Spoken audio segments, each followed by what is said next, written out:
This is Legal Dad, if you don't already know, and we're talking about the events of the evening of the White House Correspondents Dinner and what the federal government is claiming. Because the federal government is not charging the suspect with shooting a Secret Service agent, but they say that a Secret Service agent got hit. As a matter of fact, hotel video footage shows that the suspect, never got a shot off.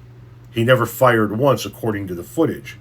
So I said, what it seems to me happened is, let's say this guy was running towards the door, never fires off a shot, just runs through a crowd of Secret Service agents, or not a crowd of, that's probably the wrong way of putting it, but a hallway, an exterior to the ballroom that has several Secret Service agents. So he runs towards the door of the ballroom. A bunch of Secret Service agents start firing rounds, and the other Secret Service agent gets winged by one of their own. Little friendly fire.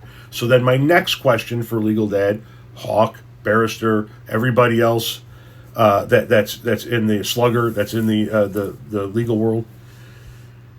If he had a gun and he ran towards the ballroom door, but he never actually fired a shot or got into the same room as the president, and the only person that was actually shot was a Secret Service agent that was shot by another Secret Service agent, what does that do for what they can charge him with? Obviously, you can't have a gun in Washington, D.C. There are a whole bunch of things that he can be charged with.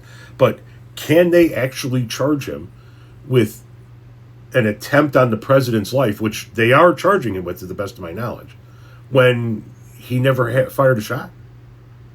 How does that work? I'm asking because I don't know.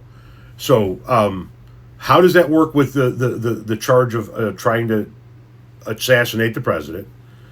Can a good enough lawyer make an argument that, you can charge him with a weapons possession charge? You can charge him with possessing a weapon within the district limits, maybe within that building's limit, property limits, whatever that case may be.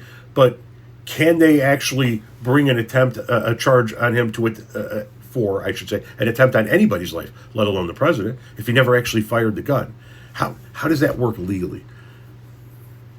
And I understand it might vary from district to district, but this is federal court, right? So it's got to be a federal statute that has to be universal across the whole country. How do you get charged with attempted murder of somebody that you never tried to technically murder?